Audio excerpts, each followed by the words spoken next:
Good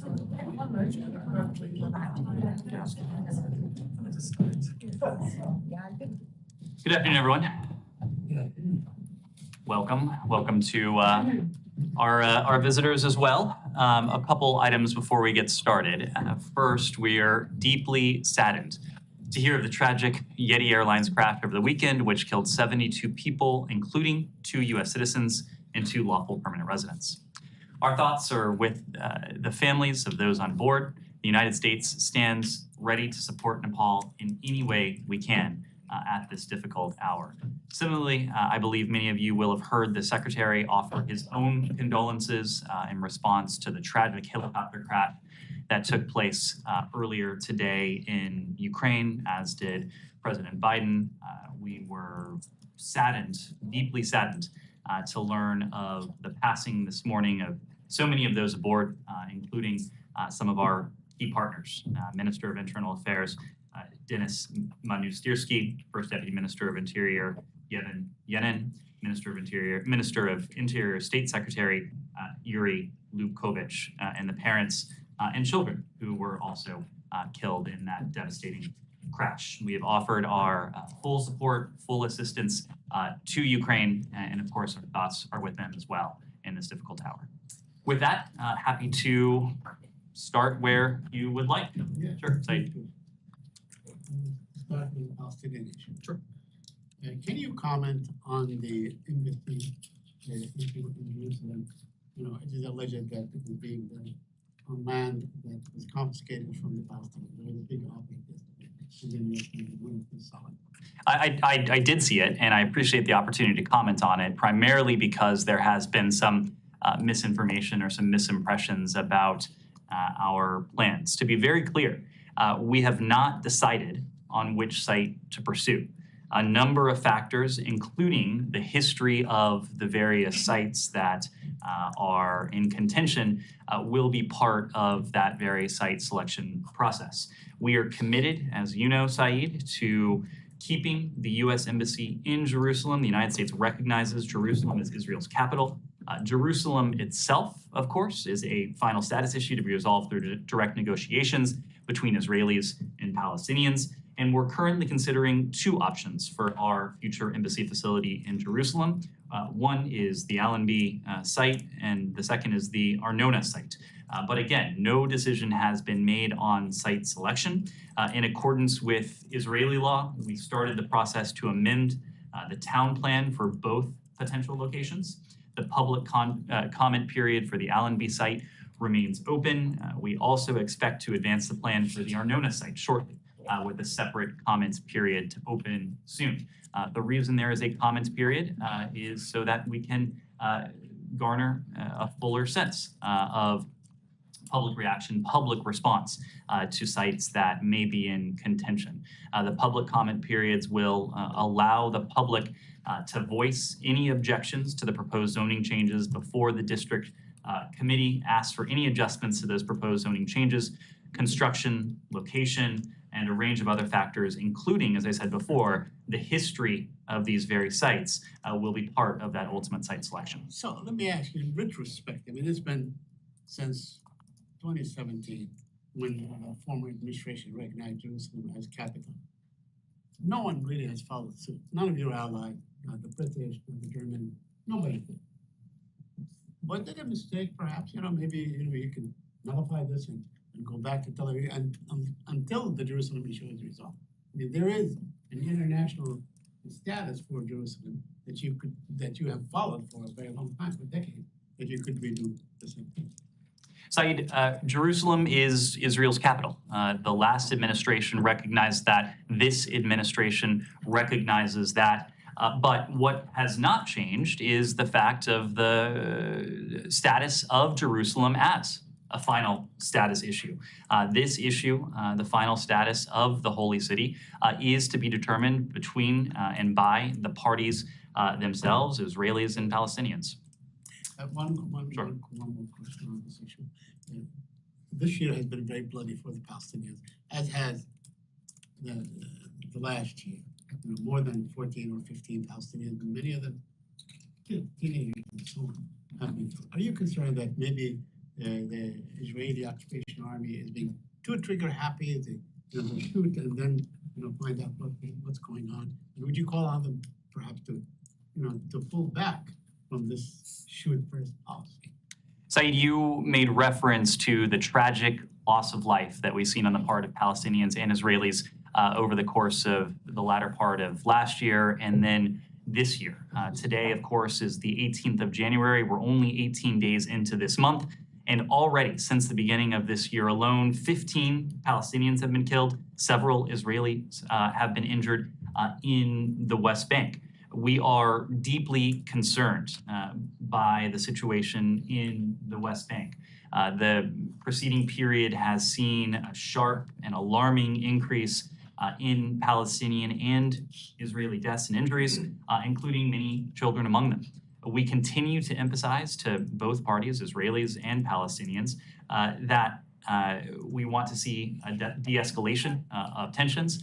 We want to see constructive engagement. We continue to emphasize to both Israelis and Palestinians that they both equally deserve to have equal measures of security, stability, justice, dignity, and democracy. It is alarming to see the pace of violence, the rate of deaths, of injuries. It is also incumbent on the parties to take steps themselves to see a diminution in the tensions that have spiked in recent weeks and months. Can I follow up on Sure. Jerusalem? As you know, National Security Advisor Jake Sullivan and Rick McCart are in Israel now. They expect also to meet with President Abbas. You know that, right? I'm aware. You look a bit surprised. I'm aware. Okay. So basically, John Kirby told me today that the purpose of the visit was to emphasize the U.S. position vis-a-vis the two-state solution, and also to encourage the parties, as you said, to not to undermine that prospect. So is the U.S. current policy is to keep the status quo in the Palestinian areas, or not to be involved in any peace prospect, not to encourage the Israelis and Palestinians to get into any peace process or negotiation, considering the Netanyahu makeup government of being right-wing? I mean, in other ways, like basically you'll be happy just to keep things as they are and not to initiate anything new? Our policy is fundamentally a pragmatic one. At the present moment, and this goes back to Saeed's question, we recognize the deeply concerning trends that have taken place and in some ways accelerated in recent months, but also over the course of several years now.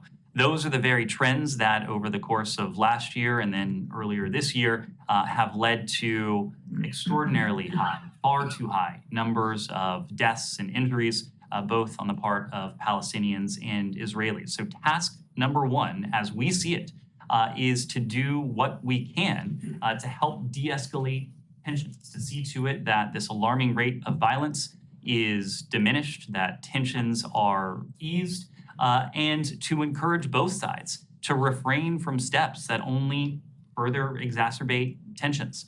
Our first priority at the present moment is doing just that, is seeing if we can be a constructive voice, a constructive partner in helping the two sides de-escalate and put an end to this cycle of violence. Now, of course, our longer-term approach continues to be support for a negotiated two-state solution,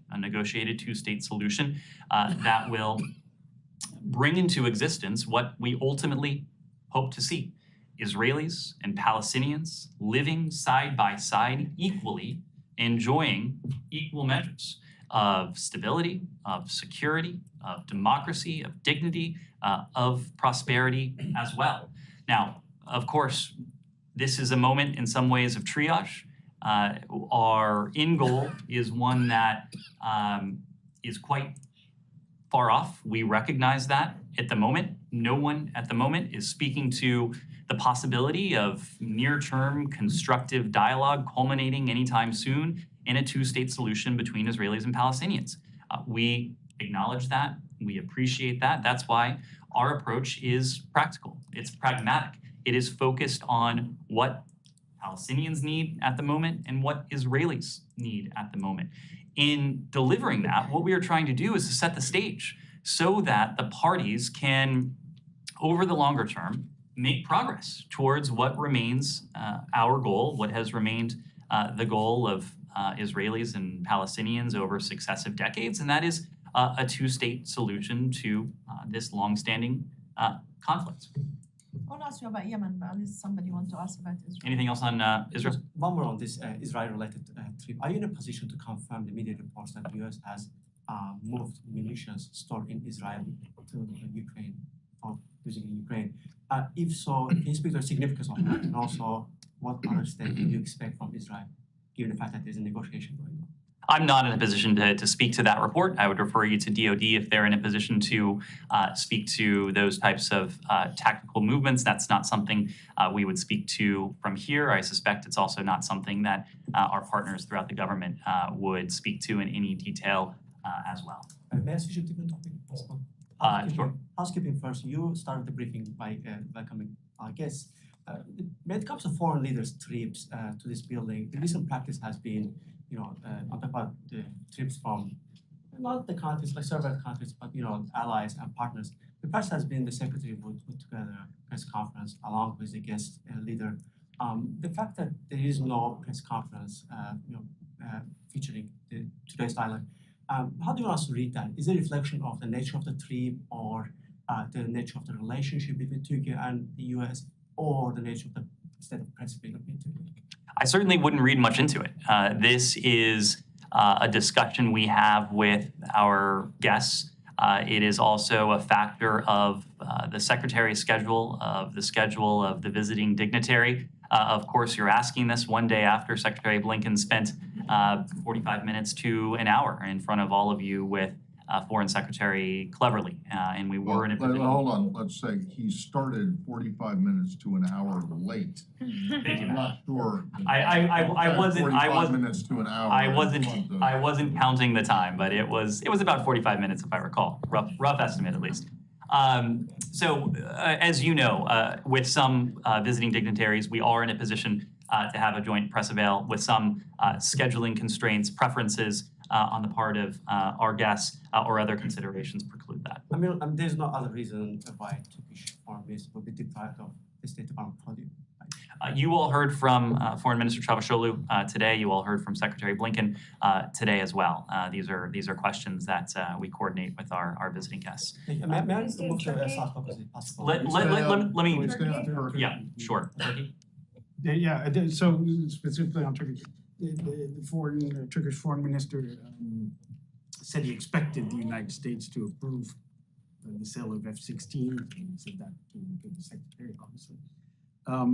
What will be the message of the secretary, given that the U.S. government officially supports this deal, but there's strong opposition in Congress? So what are your expectations the secretary would tell the Turkish foreign minister on this issue?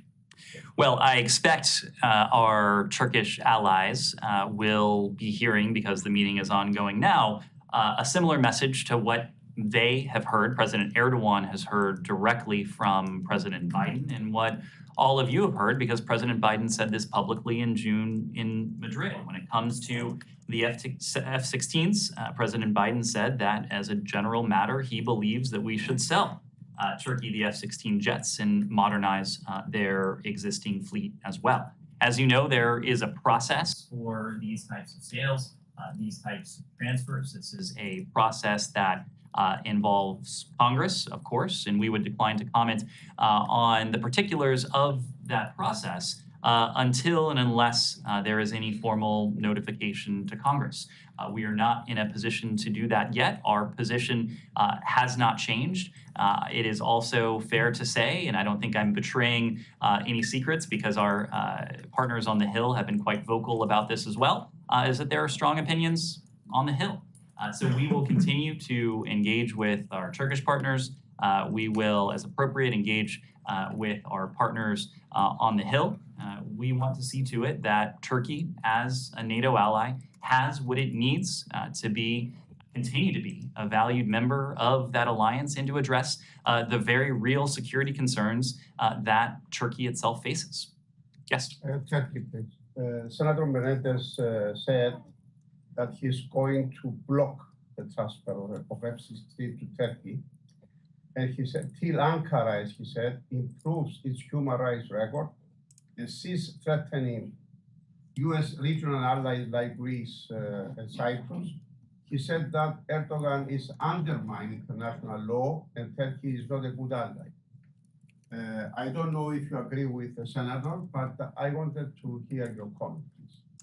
Well, Congress has a key role to play when it comes to these decisions. This is a process that we respect. It has been a priority of this secretary to engage with Congress, not only, as he likes to say, on landing, but also at the takeoff. That is to say, at every step of the process, to have iterative engagement with our congressional overseers, but also the authorizers and approvers, including those who sit on the Senate Foreign Relations Committee and the House Foreign Affairs Committee. We have a very constructive relationship with Turkey. We are grateful for the role that Turkey has played in helping to address many of the most pressing challenges of our time. And that includes, of course, Russia's brutal aggression against Ukraine. It is probably not an exaggeration to say that without Turkey's constructive role, we would not have the Black Sea Grain Initiative, certainly not the grain initiative that is functioning at the scope and scale that is now. We've consistently said that we are grateful for Turkey's role in that. We're also appreciative of the fact that President Erdogan and his government has used their somewhat unique position to seek to address Russia's war against Ukraine. Now, it is not for any lack of trying on Ankara's part that those efforts have not diminished or put an end to this war. That is a function of President Putin, his determination to continue this brutal war despite the cost that it's inflicting on his own people. Now, as allies, where and when we have disagreements, we can be candid about those disagreements, and we'll speak clearly when it comes to shared values and shared interests. We've said this many times before. We remain deeply concerned by the continued judicial harassment of civil society, media, political and business leaders in Turkey, including through prolonged pretrial detention, overly broad claims of support for terrorism, and criminal insult cases. The people of Turkey, like people everywhere, deserve to exercise their human rights and fundamental freedoms without fear of retribution. The right to exercise freedom of expression, peaceful assembly, and association is enshrined in Turkey's constitution and in its international law obligations and in its OSCE commitments.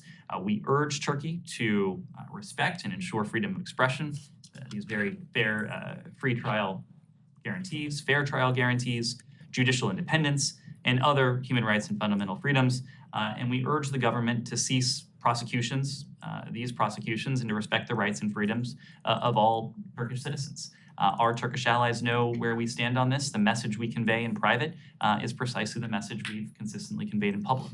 Another question, please. You said that you are happy, of course, with the role that Turkey is played with the Ukraine.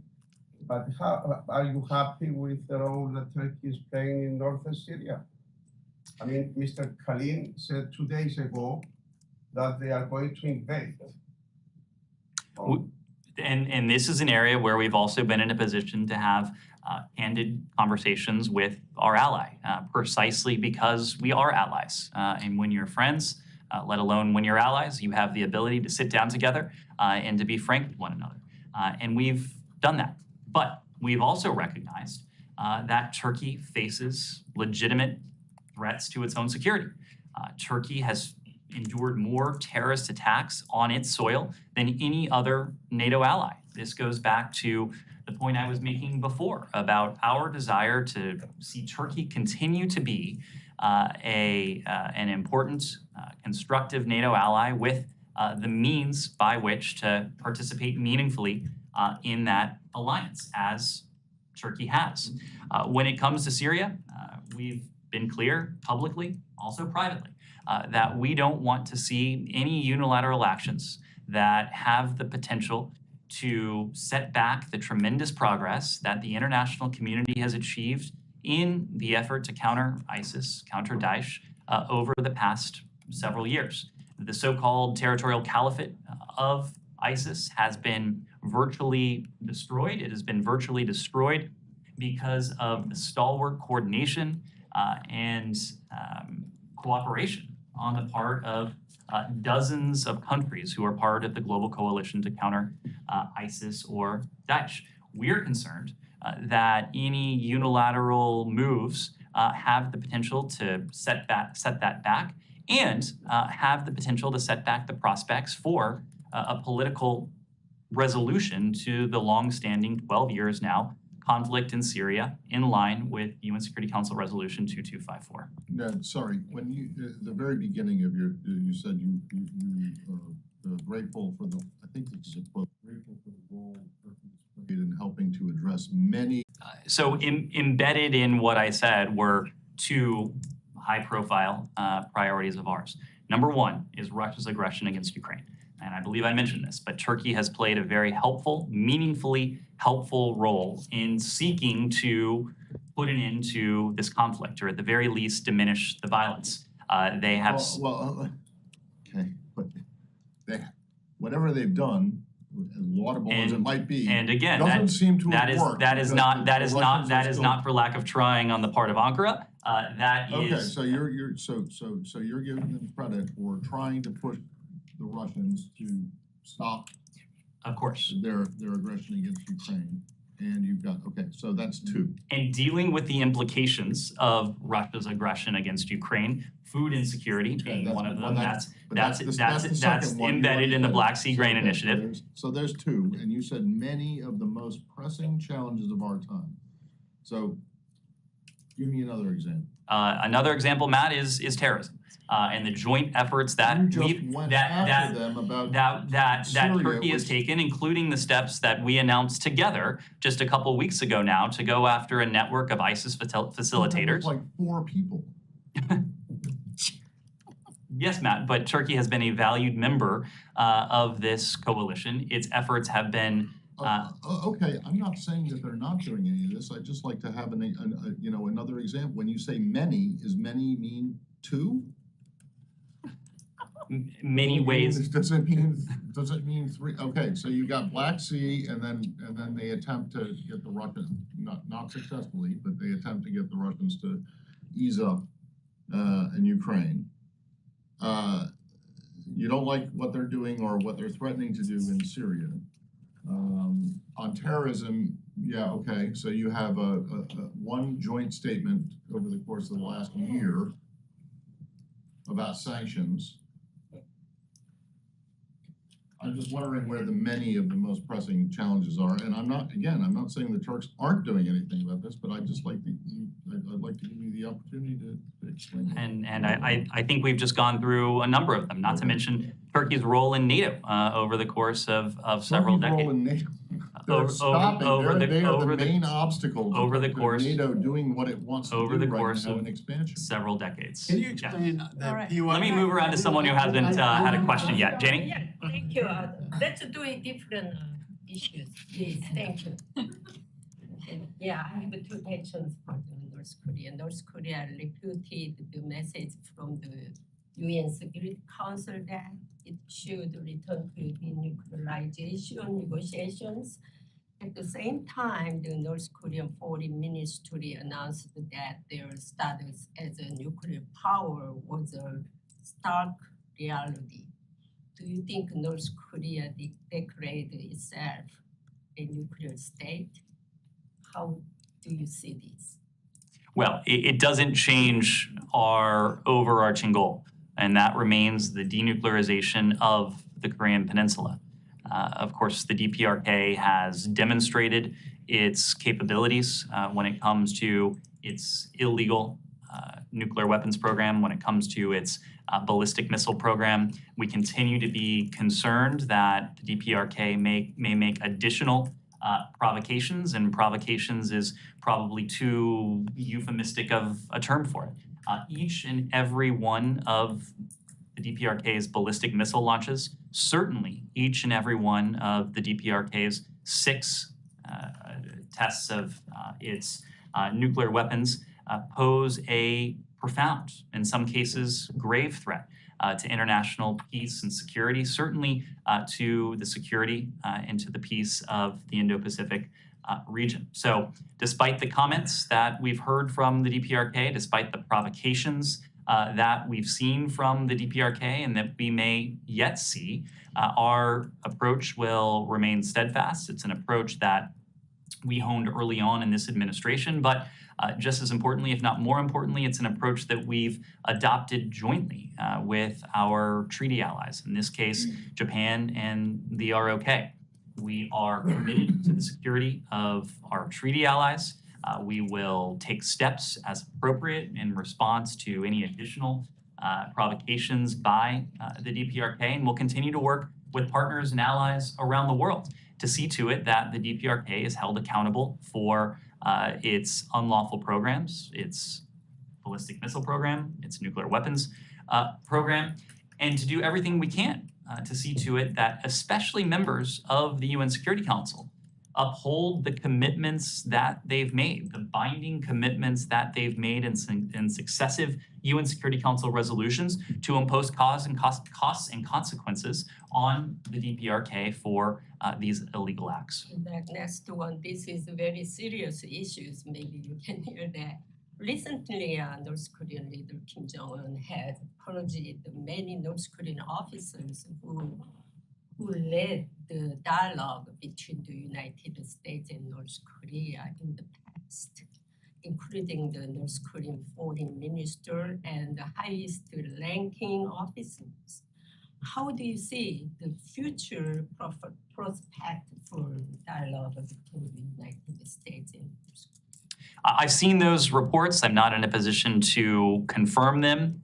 But the latter part of your question is really a better question for the DPRK because we have a vision for what could be if only the DPRK would agree to engage in the pragmatic, practical discussion and dialogue that we've put on the table for months and months now. We have made no secret of the fact that we wish to engage with the DPRK on the basis of the ultimate denuclearization of the Korean Peninsula to discuss how we might, again, with practical, pragmatic steps, advance that vision that we've put forward that would be in the interests of the United States, of our partners and allies, of the broader region, and we think in the interest of the DPRK itself. Of course, the DPRK has to date shunned those offers. It has responded to our repeated statements that we harbor no hostile intent towards the DPRK, to our repeated offers to engage in dialogue with only more provocations and more threats. That is a dynamic that we are using various tools at our disposal to seek to change. It's a dynamic that we would like to see changed. The last one, China, and China said there are limits to persuading North Korea. Will the Secretary Blinken discuss these issues during his visit to China this time? I am certain that the challenge that the DPRK poses to the Indo-Pacific region and beyond will be on the agenda when Secretary Blinken travels to Beijing. Yes. Okay, one more. China, and then I'll come back. Yes, go ahead.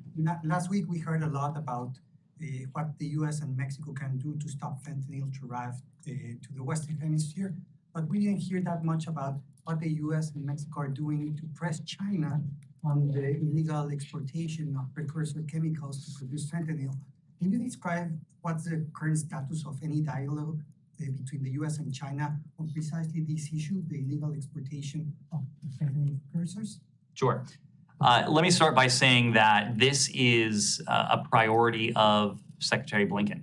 He consistently brings up to his senior team the threat that fentanyl poses to the international community, but in very real terms poses to the American people. It is the leading killer of Americans between the ages of 18 to 49. It presents a clear and present danger to our people, but to your question, to people around the world. This is the very definition of a transnational challenge because It is a drug whose precursors originate in various places around the world.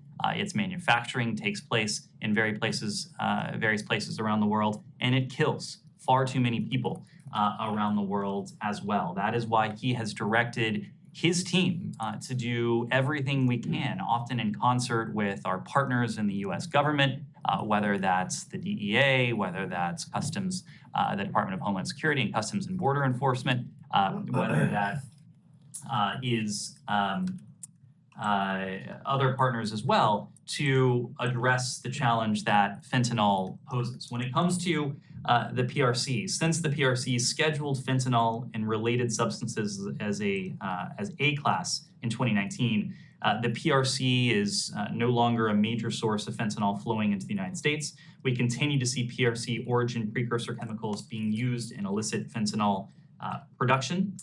Though its past action has helped to counter illicit synthetic drugs, we continue to urge the PRC to take additional meaningful concrete action to curb the diversion of precursor chemicals and equipment used by criminals to manufacture fentanyl and other synthetic drugs. We are committed to working with the PRC. We often talk about the areas in which the United States and the PRC can work together constructively to deepen that collaboration to the betterment of our two peoples, but also to the betterment of people around the world. This is very much one of those areas. It is a challenge for the Chinese people, it is a challenge for the American people, and we hope is exhibiting. They've made various statements. There was a session between WHO officials and PRC officials early this year. In the aftermath of that session, the WHO issued a public statement. Over the weekend, I believe it was, the PRC provided additional data, and that was welcomed by the WHO. We continue to urge transparency on COVID-19 data, including from the PRC.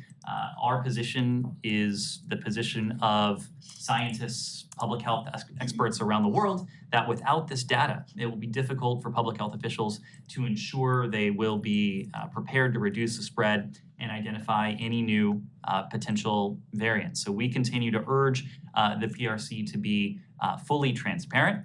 The measures that we put in place, the measures that we announced just before the new year and put into place earlier this year, the pre-departure testing for individuals traveling from the PRC to the United States, also made this point.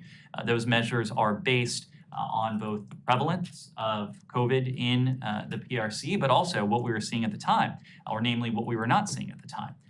The lack of transparent data distribution from the PRC, principally to the WHO, including the genomic sequencing, so that the WHO could have an early warning should any new variants develop and be spreading beyond the PRC's. Has that lack of data colored any of the discussions between the U.S. and China in the lead up to Blinken's visit in February? If by colored, do you mean has it derailed, has it disrupted the planning? I'll say that Secretary Blinken fully expects to travel to Beijing next month. That is something that we are still planning for on a daily basis, including we're working closely with our counterparts in the PRC to see to it that this trip is constructive, it is productive, that it's substantive as well. Yes. European Parliament is calling on European Union to blacklist Iran's IRGC. On Thursday, European Parliament is expected to pass another resolution which includes a call to declare the IRGC a terrorist organization. Do you have any comment on that? Do you have a word of encouragement? Because 4 years ago, US decided to put IRGC on FDO, and 4 years later, European countries seems to reach the same point as US was 4 years ago. On questions like this, we tend not to be prescriptive just because each country, or in this case, each block of countries, have their own authorities, they have their own evidentiary requirements and evidentiary bases for determining whether a particular group, in this case the IRGC, would qualify under their own legislation, be it domestic or be it continent-wide in this case. Where we do see eye to eye with our European partners is a recognition that Iran is the world's leading sponsor of terrorism. There is no more nefarious exporter of international terrorism than Iran. There is no disagreement between the United States and our European allies on this. We're also clear-eyed about the need to cooperate to counter the threats that are posed by the IRGC over the past, well, certainly in recent years. Europe, United States, countries around the world and regions around the world have seen all too vivid demonstrations of the lethality of the IRGC, of its repugnant willingness to take innocent lives in its operations. So we're committed to continuing to work with the EU and with other allies and partners on this very challenge. Gita? Thank you, Ned. In reaction to this development in the European Union Parliament, a member of the Iranian Parliament has said that if the EU does designate the IRGC as a terrorist organization, the Islamic Republic would designate Britain, Germany, France, and the EU also as terrorists. And he continued to say, and I quote, that the defenders of Iran know how to deal with terrorists, unquote. Any comments? Do you think this is clearly a threat and it should be taken seriously? We don't respond to threats. We condemn them. What we do respond to is any threat to American citizens, threat to our partners. Countries around the world, including Iran, know full well that we take any such real threats seriously, and we're prepared to respond and respond decisively if appropriate. Anything else on Iran? Related comment.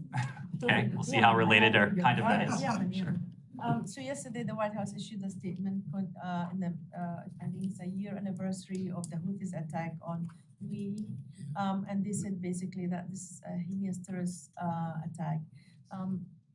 So if this is the case, if you describe the Houthis as terrorist organization, why they're not on the FTO till now? Where is this deliberation as we speak? So when it comes to the Houthis, you are right that we did condemn the terrorist attack that the Houthis perpetrated against our Emirati partners 1 year ago yesterday. President Biden issued a statement. Secretary Blinken issued a statement. In both of those statements, we reiterated our commitment to working with our Emirati partners to help them defend against such cross-border attacks. We do that in a variety of ways. We're committed to continuing to do that going forward, just as we're committed to our much broader partnership with the UAE. It's a partnership that has realized, but also has far more potential to bring about a region that is more stable, is more integrated, and more prosperous as well. And we're committed to working with President MBZ and Foreign Minister ABZ in an effort to promote that vision. When it comes to the Houthis, we are under no illusions about the Houthis, the challenge they pose, and the threat that they have the potential to pose as well.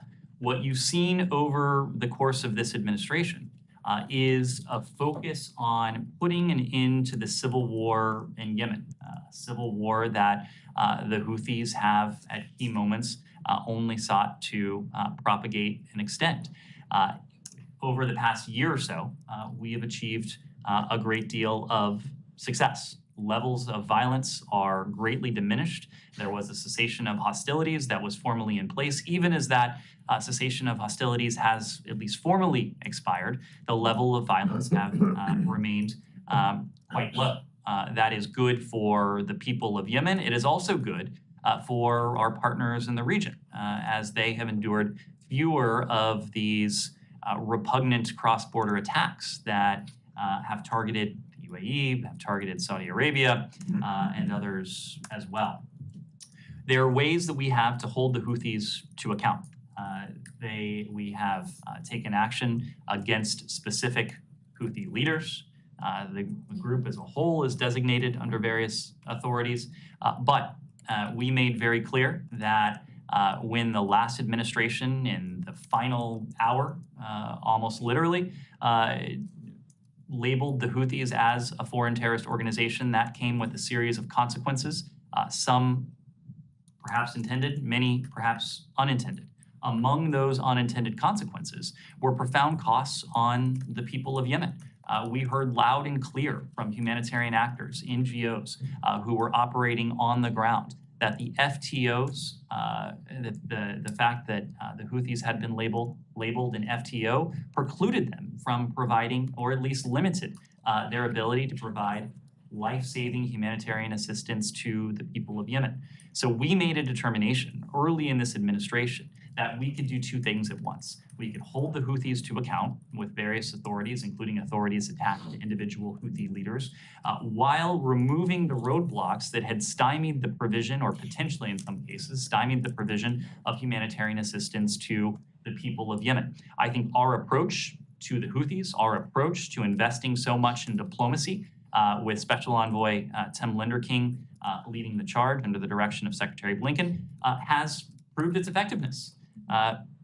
We have seen a period of stability and diminution of tensions that we have not seen in some 8 years since the start of this conflict in 2014. It is our hope to build on the progress that we've achieved, even as we continue to partner with our partners and allies in the region, including the Emiratis, including the Saudis, to see to it that they have what they need to defend themselves. Let me move to someone who has a question. Yeah. Thank you so much. I just wanted to go back to Turkey really quickly, specifically, pardon me, Senator Menendez. As you know, as chairman of the Foreign Relations Committee, he can basically block this F-16 sale as long as he wants. So if the Biden administration is committed to getting this sale done, it will have to persuade him to get on board with it. So what's the State Department's game plan to get Senator Menendez to lift his opposition to the sale? Sure. As you know, we don't often detail our private diplomacy. The same principle applies to our private conversations with our congressional partners. So I don't want to go too far down this road. What I will say is that we have conveyed to our partners on the Hill our support for the provision of F-16 and for enabling Turkey to maintain its existing fleet of F-16s. Again, our partners on the Hill, at least several of them, have made no secret about their opposition to this. They have pointed to various elements. These are questions that are better addressed for our congressional partners. We are going to continue to work with the Turks on priorities of ours. Again, that is the war in Ukraine, the constructive role that Turkey has played. It is its unique role as a bridge between East and West, in this case, using its good offices, or at least its voice, to encourage Russia to end this brutal war against the people of Ukraine. We're going to continue to work on food security. We're going to continue to work on our shared counterterrorism agenda, even as we continue to encourage Turkey, Finland, Sweden to find a way to achieve what we would all like to see. And that is the quick accession of Finland and Sweden as NATO's newest allies. There is strong support within the alliance, but to the point of your question, there is strong support within the US Congress for Finland and Sweden to become NATO's newest members. When the treaty was put before the Senate last year, it was approved in near record time on an overwhelming and bipartisan basis. Congress has made no secret of its support. Of course, we share the enthusiasm that we've heard from our Hill partners when it comes to Finland and Sweden's NATO membership. And we're going to continue to encourage Finland, Sweden, Turkey to engage in constructive dialogue to see this through just as quickly as can be managed. Are you Can you clarify? Are you going to give them the F-16? Kylie, go ahead. Clarification on Tyler. Turkey. There's there's a few articles out right now about targeting in Crimea and the Crimean Peninsula. I'm just wondering, over the course of the last year, has the U.S. ever put limits on where Ukraine can or cannot use their weapons? Have they been allowed to use those weapons to attack Russians in the Crimean Peninsula or in Crimea? To the first part of your question, we are providing Ukraine with the security assistance, the weapons and supplies it needs to defend its territory, against this Russian aggression, against these Russian invaders. Including Crimea? I'm sorry? Including Crimea? Crimea is Ukraine. We are, of course, not making targeting decisions on behalf of our Ukrainian partners. These decisions are up to them. But as you know, the United States and countries around the world have never recognized Russia's purported annexation of parts of eastern Ukraine or its purported annexation of Crimea. Crimea is Ukraine. That is not going to change. We have provided our Ukrainian partners with precisely what they need to take on the threat where it is raging most violently. Right now, that is in the east, it's in the Donbass. This has been the case for some time, but as you track the provision of U.S. security assistance from well before February 24th, as we saw the potential storm clouds approaching, to the start of Russia's war on February 24th, you see the evolution going from the Battle of Kyiv, where Stingers and Javelins were in need and requested by our Ukrainian partners, to what we've provided in recent weeks and months. HIMARS, Bradley fighting vehicles, long-range artillery, the longer-range systems that Ukraine needs to take on Russian positions on sovereign Ukrainian soil. Now, what we have not done, we've neither encouraged nor enabled our Ukrainian partners to strike beyond their borders. Everything we are providing to Ukraine is for a singular purpose, and that's for its self-defense. And just one quick question. You said, the advice of the U.S. would be to take on the threat where it's raging most violently, and right now that's in the east and in the Donbass. So if they are using the weaponry to go after targets in Crimea or the Crimean Peninsula, is that supported by the U.S.? Is that a move that you see as the most productive use of the weaponry that they have at their dispense right now? So we are not calling the shots when it comes to targeting.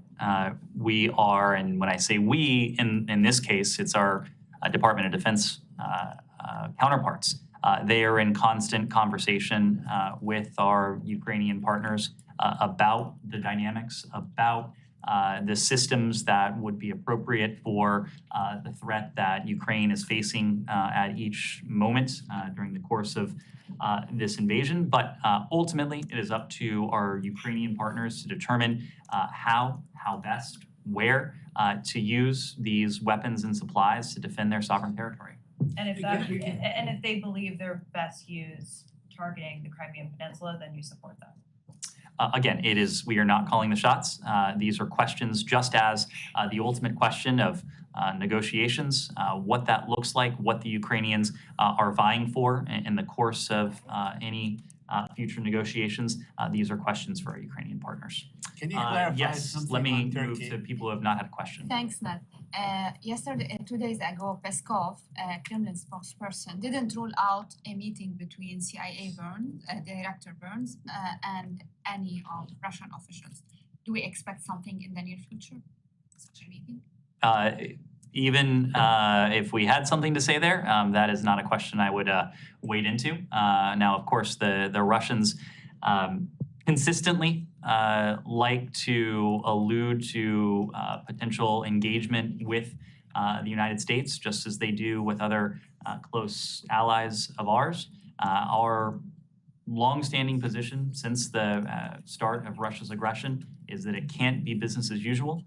If there are discrete elements that we need to convey to our Russian partners, elements that are profoundly in our national security interest, we have channels to be able to do so. Secretary Blinken has picked up the phone to Foreign Minister Lavrov when it came to Brittany Griner and Paul Whelan, the detained AMSITs at the time. We've conveyed in no uncertain terms the consequences of annexation. Secretary Blinken did that as well. We've also conveyed in no uncertain terms the costs and consequences that would come with the use of a chemical weapon or a nuclear weapon. Next Monday, there's a meeting on Lebanon between the Saudis, the Qataris, and the French and the US. Would Assistant Secretary Leaf attend this meeting? And also, what's your position on the presidential election on Lebanon? I mean, do you support an agreement ahead of the election, or do you want a president to be elected ahead of an agreement? To the second part of your question, this is a question for the Lebanese parliament. It's a question for the Lebanese parliament to determine the next president in accordance with the demands of the Lebanese people who continue to face a number of crises. We call on Lebanon's leaders to quickly select a president and to subsequently form a government. The Lebanese people deserve political leadership willing to put the interests of the country first and a government able to implement long overdue reforms critical to unlocking crucial international support. What's the date on that, guy? We've been saying this for about, about 10 years now? Not quite that long, but as to any engagements next week, if we have details to share in advance, we'll do Just that. one more question, please, on Saudi Arabia. Yesterday, in an interview with Bloomberg, Saudi finance minister hinted that the Saudis are open to discussions about trade in currencies other than the US dollar. Do you have any comment on that? I do not. Can you clarify something on Turkey? You said that Turkey faces real threat of terrorism, and you understand that. But you don't see eye to eye with them because they consider the YPG to be a terrorist organization and the flip side of the PKK. You don't see eye to eye on that, do you? Said, we've been clear that with our allies, we may not always see eye to eye. We have disagreements with our Turkish allies. That doesn't diminish the alliance between our two countries. That doesn't diminish the fact that we share interests. And as partners, as an alliance, there are fundamental values that we want to see protected as well. But you're on, on opposite sides. I mean, you support the YPG, and they are your ally, and so on. And Turkey is going to attack them, maybe any time. So what will your position be if this happens? Our position will be precisely what I spent probably 5 minutes describing earlier in this briefing. My question on top topics, but before we get there, just to clarify, you answered the question of Claudia, so you never encourage people to take the shot. The reverse side, you will also not discourage them from retaking Crimea, right? You will not do or act in any way that would discourage Ukraine from doing what's on it. These ultimately are questions for our Ukrainian partners. Yes, I need to move on. People have not had a question yet. I need to move on. Yes, go ahead. Are you still in disagreement with Turkey over normalization with Syria? I'm sure this topic was on the table today up on the 7th floor. Are you still opposing Turkey normalizing with Syria? I will allow our Turkish allies to note their approach to the Assad regime in Syria. Our approach to the Assad regime has not changed. We believe that now is not the time for normalization. Now is not the time for countries to seek improvements in relations with the Syrian regime. One need only look at the track record of the regime over the past 12 years. The violence, brutality that the Assad regime has inflicted on its own people. We continue to believe in the utility of pursuing the goals and metrics enshrined in UN Security Council Resolution 2254. And Foreign Minister Oglo was told that today. The meeting is still going on, so I'm just not in a position to speak to it. Abby? Hi, Ned. Are you aware of the death of an American in Rosarito Beach, Mexico? Yes. Let me just pull this up. I can confirm the death of a U.S. citizen in Baja California in Mexico. We stand ready to provide all appropriate consular assistance out of respect for the privacy of the family. I just wouldn't be in a position to comment any further. Is there any investigation into his death, or is there any reason for suspicion of foul play? When a U.S. citizen dies in a foreign country, local authorities are responsible for determining the cause of death, issuing a death certificate, among other steps. We'll support any Mexican investigation. We'll continue to monitor it closely, but would refer you to Mexican authorities for details of their investigation. Yes. I have a question for like the US-Japan. Following up a US-Japan summit meeting, seems like it is necessary to continue discuss specific measures such as controlling like export, like a semiconductor. What is current outlook on the meeting and how soon we can expect US-Japan economic version of 2+2? In your future. Sorry, I missed the first part of your question. Was this in relation to the Prime Minister's visit, or this was in relation to the Dutch Prime Minister's visit? The US-Japan economic version 2+2 meeting. I don't have any additional 2+2 meeting to announce. Of course, we had a meeting, I guess it was last week now, of the bilateral consultative committee with Japan, brought together our Secretary of State, Secretary of Defense, with their Japanese counterparts, but I just don't have any additional meetings to announce at this stage. Yes. Thank you, Ned. Pakistan has less than $5 billion left in its foreign reserves. Is the U.S. paying any attention to, or is planning to give maybe like some sort of debt relief to the country? So this is a challenge that we are attuned to. I know that Pakistan has been working with the IMF, with international financial institutions. We want to see Pakistan in a economically sustainable position. Those conversations, as I understand it, are ongoing. We are supportive where we can be of our Pakistani partners, but ultimately these are conversations between Pakistan and international financial institutions. But in this critical time, does the U.S. on government to government level, is U.S. giving any suggestions for Pakistan to take some immediate steps which could improve the economy? These conversations with our Pakistani partners often do entail technical issues. Oftentimes, these are addressed between the Department of the Treasury and our Pakistani partners. But Pakistan's macroeconomic stability is a topic of conversation between the Department of State and our counterparts, the White House, Treasury Department, among others. Thanks. Yes. Thank you. I just want to follow up on Secretary Blinken's visit to PRC. According to political report last weekend, the date is likely to be on February 5th and 6th. Can you confirm anything on that report, including a possible counterpart in PRC? Including a possible counterpart. So I'm not in a position to confirm a date just yet. The Secretary has said for a number of weeks now that he will travel to the PRC early this year. Now that we are in early 2023, I would expect that the Secretary will have an opportunity to travel to Beijing next month. The details of that visit are still being worked out. And I would imagine if and when Secretary Blinken does travel to Beijing, he will have an opportunity to meet with several interlocutors to discuss the broad array of issues that form the basis of what is arguably the most consequential bilateral relationship in the world.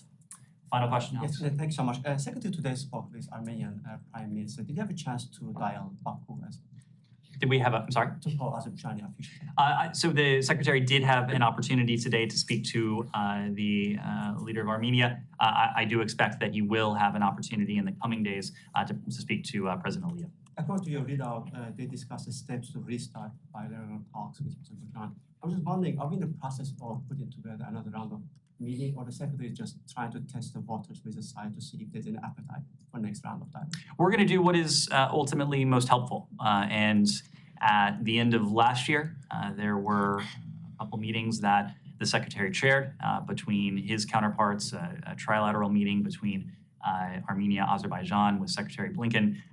In the middle, we did that at Blair House. We did that in New York. Of course, we've seen setbacks when it comes to Nagorno-Karabakh. Of late, we want to see constructive dialogue put back on track. We stand ready to engage bilaterally. We stand ready to engage with and through partners, through the OSCE, or if and when appropriate, trilaterally as we have done in the past. The same format or different format, yes. We are going to do what is most effective at the right time. I know who is not gonna be behind the table, which is Ambassador Lincoln. Yes, Who is gonna be behind the table from the sides? Like, are you seeking presidential level meetings or foreign meetings? So of course, Ambassador Rieker did retire from the Department of State after an illustrious 30-year career just last week. But there are a number of individuals in this department who are deeply invested in this process. Not the least of whom is Secretary Blinken himself. This is a personal priority of his. But people like Toria Nuland, people like Karen Donfried, people like a number of the senior officials in our Bureau of European and Eurasian Affairs will remain deeply engaged in this. So from the other side, ministers or presidents, are you looking for who is going to be behind the other side of that is for them. Thank you. Can I ask for one clarification?